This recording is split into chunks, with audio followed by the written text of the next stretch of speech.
Fala, queridão, graça e paz. Hoje é o nosso dia 15 da nossa leitura anual. Serão 365 dias de leitura. Hoje é o nosso dia 15. E a leitura hoje está em Lucas, capítulo de número 12, versículo 32 ao 59, Gênesis 22 e Salmo de número 15. Então vamos para Lucas. Nesse trecho da leitura de hoje, Jesus vai continuar ensinando os discípulos sobre confiança em Deus. Jesus vai falar sobre ser vigilante, vai falar sobre viver com responsabilidade, aguardando a chegada do reino de Deus. E também Jesus vai falar algo sobre julgamento, sobre urgência, sobre a urgência de estarmos preparados para a sua vinda. No versículo 32 até o versículo 34, Jesus vai confortar os discípulos, assegurando que o Pai tem prazer em dar o reino para eles. Jesus vai exortar os discípulos a venderem os seus bens, a darem esmola e acumular o tesouro no lugar certo, que é onde? No céu, onde nada pode destruir. E Jesus termina falando assim, ó, onde estiver o vosso tesouro, ali também estará o vosso coração.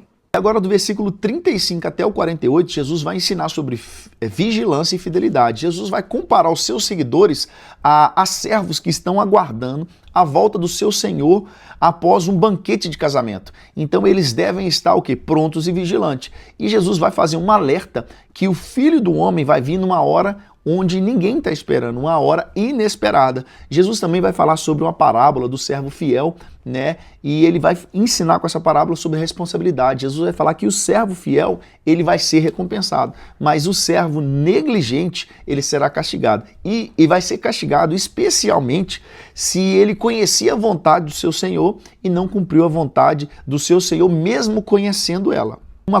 Uma curiosidade aqui, que no versículo 35, quando Jesus fala de cingir os lombos, isso era o quê? Era um ato simbólico, né? De prontidão.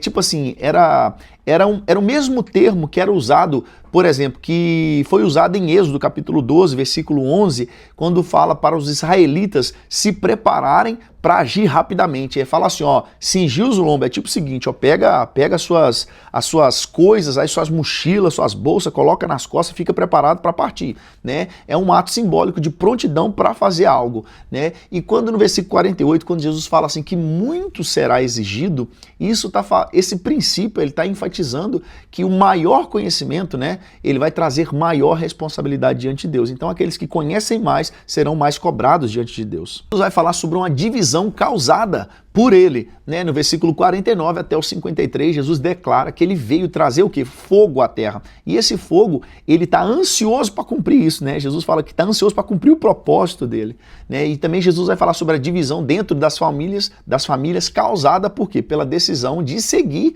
a ele. E quando Jesus fala sobre, no versículo 49, quando ele fala que veio trazer fogo à terra, esse fogo ele pode trazer um simbolismo de julgamento, de purificação, ou até mesmo a chegada do Espírito Santo. A partir do versículo 54 até o 59, Jesus fala sobre discernir tempos, né? E Jesus fala também de reconciliação. Jesus ele repreende aquela multidão, né? Porque ele fala assim, ó, vocês sabem interpretar os sinais climáticos, mas não sabem discernir os sinais espirituais do reino de Deus. E Jesus vai exortá-los, né, a buscar reconciliação antes de enfrentar juízo, né? Jesus dá um conselho, ó, reconcilia antes que venha o juízo, né? Então, quando Jesus ele faz menção a sinais do tempo, no versículo 54 até o 56, ele fala assim que assim como que as mudanças climáticas, elas indicam o tempo, os milagres que Jesus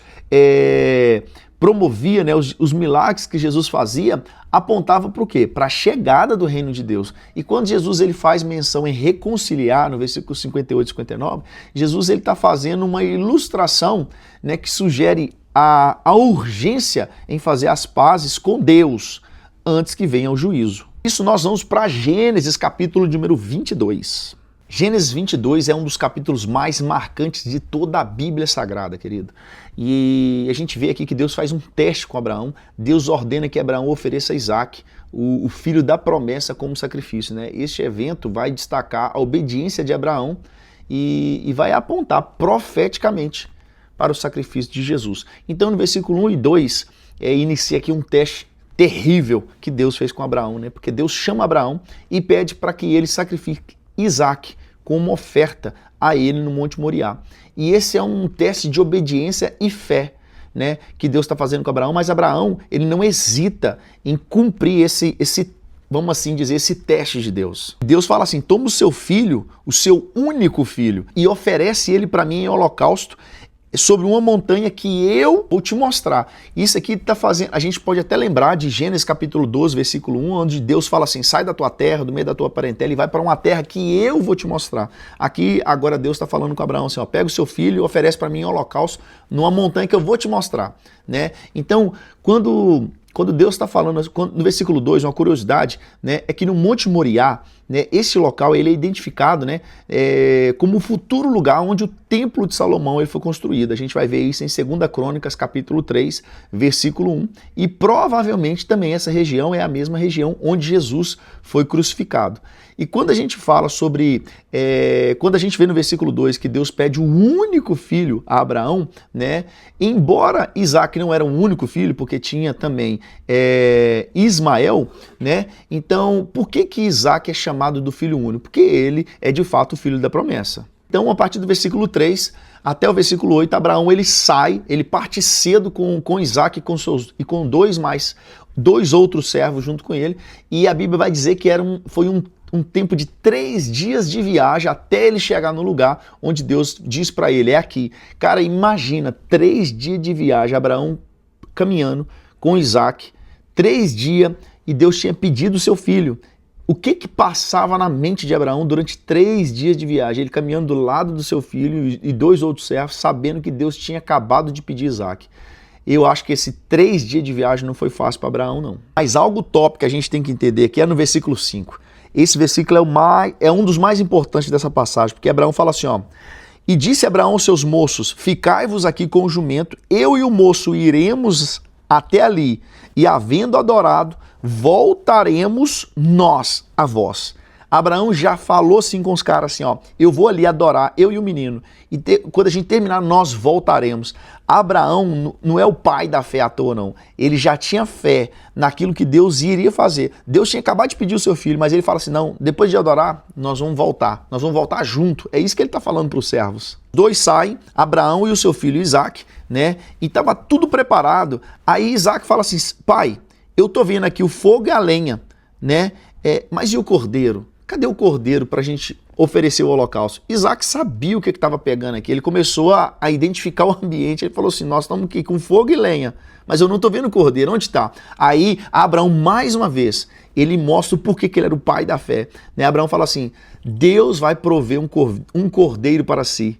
A Bíblia vai dizer que Abraão ali, ele levanta então um altar, né? Ele edifica ali um altar no versículo 9, né? A partir do versículo 9 até o 14, Abraão ele amarra Isaac e ele coloca Isaac no altar que ele tinha levantado, ele levanta o cutelo, que era uma pequena faca, né? Ele levanta esse cutelo para fazer o quê? Para matar o filho, para crucificar o filho, oferecer o filho em holocausto. Mas o anjo do Senhor impede, o anjo do Senhor ele dá um brado e ele fala assim, Abraão, não faça mal ao menino, agora eu sei que você não me troca por nada, porque o de mais importante que você tem, você está me oferecendo agora. Deus fala assim, eu sei que agora você me teme, porque você não me negou o teu único filho. Cara, algo top que a gente precisa entender aqui é que Abraão, dentro da tua alma, né, dentro do teu coração, ele já tinha ofertado Isaac, porque ele já estava decidido o que ele ia fazer. Né? E a gente consegue ter uma ideia disso em Hebreus, porque em Hebreus capítulo 11, versículo 17 até 19, vai falar que o que Abraão esperava? Ele esperava que, mesmo que ele ofertasse Isaac em holocausto, se ele matasse o seu filho ali em sacrifício, Deus era poderoso para ressuscitar Isaac. Então, querido, Abraão não ia voltar atrás, não. Na hora que ele levanta a mão para finalizar aquilo que ele tinha iniciado, ele ia de fato oferecer o seu filho. Mas não é porque ele simplesmente ia lá e tirar a vida do seu filho em holocausto oferecendo a Deus, é porque ele acreditava que Deus ia ressuscitar o menino. E a gente vê isso quando ele fala, né, com os moços lá, ó, fica aqui, eu e o menino vamos lá adorar. Depois que a gente terminar de adorar, nós voltaremos juntos até vocês. O top também é que Isaac, nesse episódio, Isaac ele é uma figura de Cristo, porque ambos carregaram a madeira para o sacrifício. Isaac carregou a madeira para preparar o holocausto, ele carregou nas costas, assim como Jesus. Ambos foram obedientes até a morte. Isaac, ele não resistiu a Abraão, querido. Isaac, ele foi substituído por um carneiro que estava preso pelo chifre. Esse carneiro no lugar de Isaac é um ato que simboliza o conceito de substituição, que se cumpre plenamente em Jesus. Jesus, ele nos substituiu, Jesus nos representou. Uma curiosidade aqui nesse episódio é que estimativas, né? Eles vão dizer que Abraão tinha aproximadamente 120 a 125 anos de idade nesse momento. Se Abraão tinha 120 a 125 anos, nós estamos falando aqui que Isaac tinha entre 20 e 25 anos. Então, Isaac, querido, ele podia ter vazado. Falar assim, você tá doido? Você vai me matar? Não, mas Isaac, assim como ele representou Jesus, ele é um tipo de Cristo, ele sem reclamar. O que a Bíblia fala de Jesus? Como um cordeiro foi levado mudo ao matador, assim como Isaac. Isaac podia ter rachado fora. Isaac era mais forte que seu pai, podia ter ido embora. Mas Isaac, ele foi, e é por isso que ele é um tipo de Cristo, ele representa Cristo nesse episódio. Vamos ver que entre os versículos 15 e 19, Deus vai confirmar a promessa que ele já tinha feito a Abraão. Então Deus, ele reafirma a sua promessa a Abraão, jurando por si mesmo que multiplicaria a descendência de Abraão e que todas as nações seriam abençoadas através dessa promessa de Deus com Abraão. Você vê algo bacana no juramento também, né? No versículo 16, quando Deus, ele jura por si mesmo. O que acontece no juramento? Normalmente a gente jura por alguém que é mais importante que a gente ou que é maior que nós. Quando a gente olha para Deus, quem que está acima de Deus? Quem está acima, quem é a autoridade acima de Deus? Não existe. Aí Deus fala assim, eu juro por mim mesmo. Né? A gente vai ver isso no versículo 16. Né? E no versículo 17, Deus vai reafirmar que a descendência de Abraão seria como as estrelas e como a areia.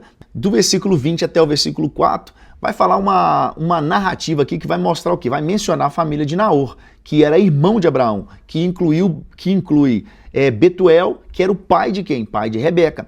Esse detalhe, né, que a gente acabou de ver aqui nessa genealogia de Naor, tá aqui para quê? Para preparar o leitor para os próximos episódios, onde Isaac, ele vai casar com quem? Com Rebeca no futuro, né? A gente vai ver isso em Gênesis capítulo 24. Então, Rebeca, ela vai ser esposa de Isaac, ligando Abraão, né? Ligando a promessa de Abraão à próxima geração. Então, agora nós vamos partir para o Salmo de número 15. No Salmo de número 15, que é um salmo também de autoria de Davi, é um salmo de sabedoria que descreve as características necessárias para habitar no santuário do Senhor. Mas Davi aqui, ele apresenta um padrão elevadíssimo de conduta moral e espiritual para aqueles que desejam viver em comunhão com Deus, porque ele inicia com uma pergunta retórica. O que é uma pergunta retórica? É aquela pergunta que não necessita de resposta, é uma pergunta para a gente poder refletir. Né? Davi, ele fala assim, ó, Senhor, quem habitará no seu tabernáculo?